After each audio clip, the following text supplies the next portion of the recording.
Bon, bah, je vais être honnête avec toi, je suis allé voir le film Spider-Man Brand New Day avec une certaine méfiance.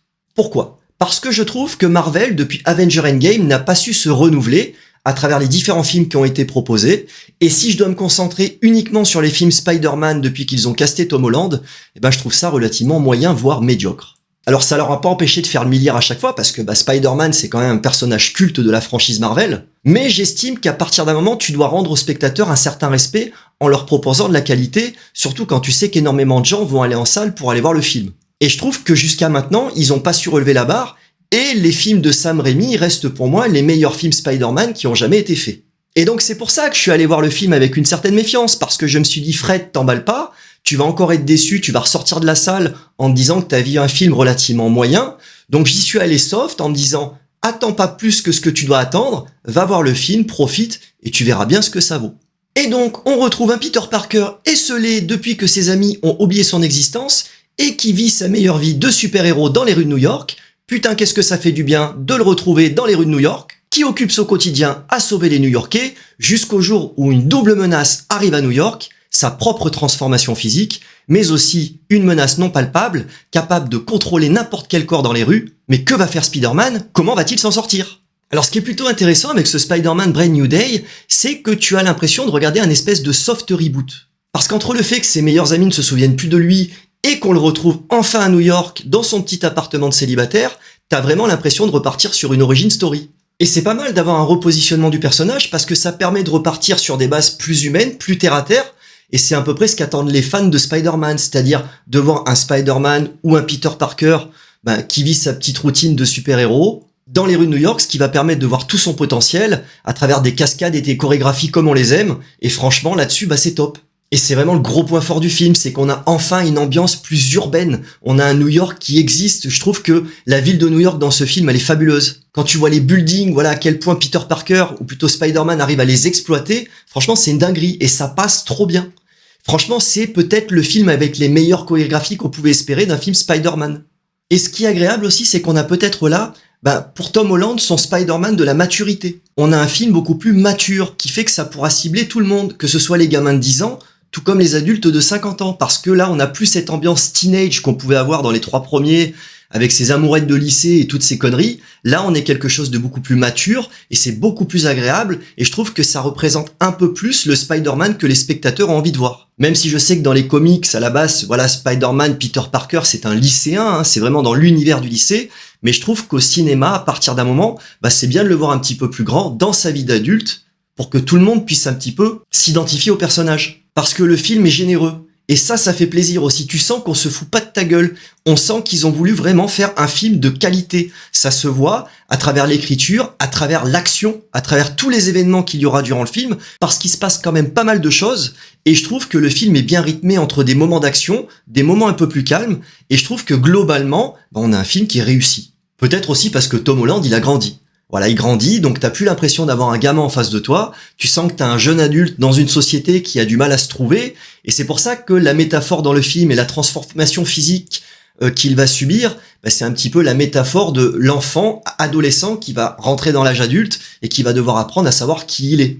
Et tous les personnages qui vont amener le héros sont bien amenés, que ce soit MJ ou Ned, qu'on retrouve à chaque fois dans les films, et même si on peut trouver ça un petit peu pesant, là tu verras qu'en fait par rapport à ce qui se passe dans l'histoire, c'est plutôt bien amené et intéressant.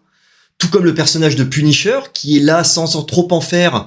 Je trouve qu'ils l'ont adouci, ils l'ont un petit peu rendu gentil le Punisher, mais bon voilà, c'est quand même pour le mettre dans un film grand public, c'est normal. Ou même Bruce Banner, alias Hulk, qui je trouve pareil, amène quelque chose sans trop être omniprésent dans le film, et l'addition de tout ça fait que tu passes un excellent moment. En termes de chorégraphie de combat, ce qu'on te propose dans le film, c'est une tuerie. Tu vois Spider-Man faire des choses que tu n'as jamais vues dans aucun autre film Spider-Man. T'as presque l'impression, des fois, de voir les jeux Spider-Man à travers les chorégraphies qui sont proposées. Et qu'est-ce que c'est agréable! Non mais tu le vois dans les rues de New York faire des trucs, des fois tu as des ralentis, c'est tout simplement génial. Et sans te spoiler quoi que ce soit, il y a eu des scènes à la fin où j'ai eu des frissons.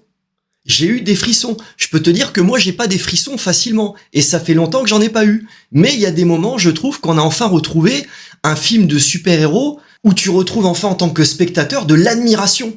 Putain, mais c'est la base, en fait. Quand tu regardes un film de super-héros, c'est la base, l'admiration.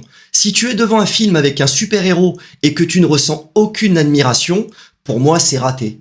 Et tu vois, c'est ce qui s'est passé par exemple avec le film Superman ou le film Supergirl. Je ne retrouvais pas d'admiration. Et c'est pour ça que je déteste James Gunn dans ce qu'il propose, parce qu'il ne met pas les super-héros sur un piédestal. Et c'est très bien de vouloir donner un côté humain aux super-héros.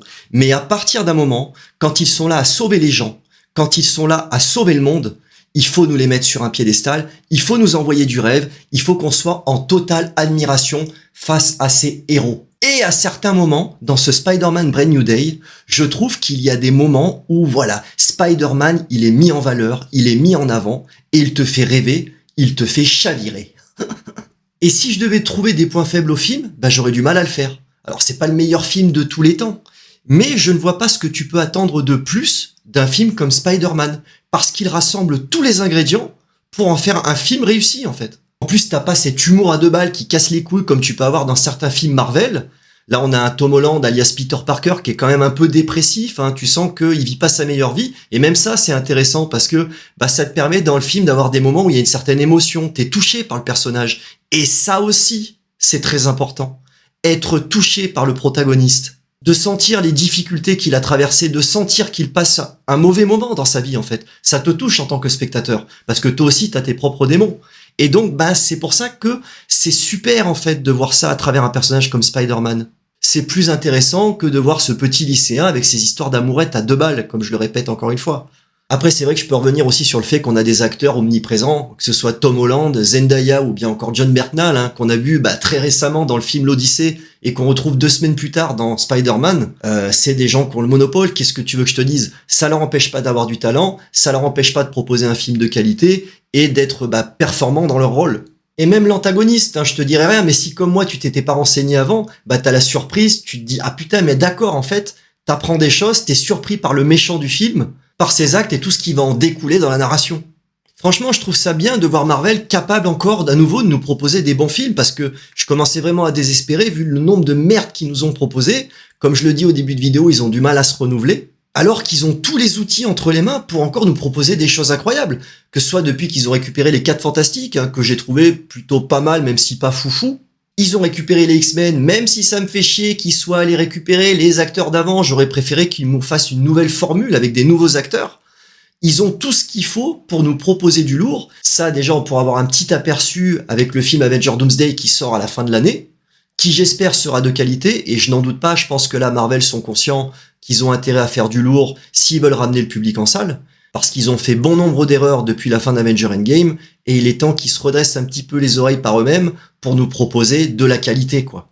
Dans ce film, tu n'as pas d'agenda politique, tu as des scénaristes qui ont voulu faire un bon scénario, un réalisateur qui a voulu faire une bonne réalisation, des chorégraphes qui ont voulu faire des bonnes chorégraphies, et donc tu te retrouves avec un film qui doit être récompensé. Oui, il faut le dire, c'est un excellent film. C'est un excellent film Spider-Man. C'est peut-être le meilleur film Spider-Man qui a jamais été fait, si on met la nostalgie de côté par rapport au film de Sam Raimi. En tout cas, c'est le meilleur film Spider-Man avec Tom Holland au casting. Je ne sais pas si c'est son dernier, mais en tout cas, bravo à lui, bravo pour ce film, qui est une réussite, qui mérite pour la première fois d'atteindre le milliard sans sourciller du cul. Donc si tu aimes les films de super-héros et que Spider-Man est ton héros préféré, eh bien n'hésite pas, va voir ce film au cinéma, tu passeras un bon moment. Voilà en tout cas ce que je pouvais dire sur Spider-Man Brand New Day. Merci à toi d'avoir regardé cette petite vidéo jusqu'au bout. N'hésite pas à t'abonner, à mettre la cloche, etc.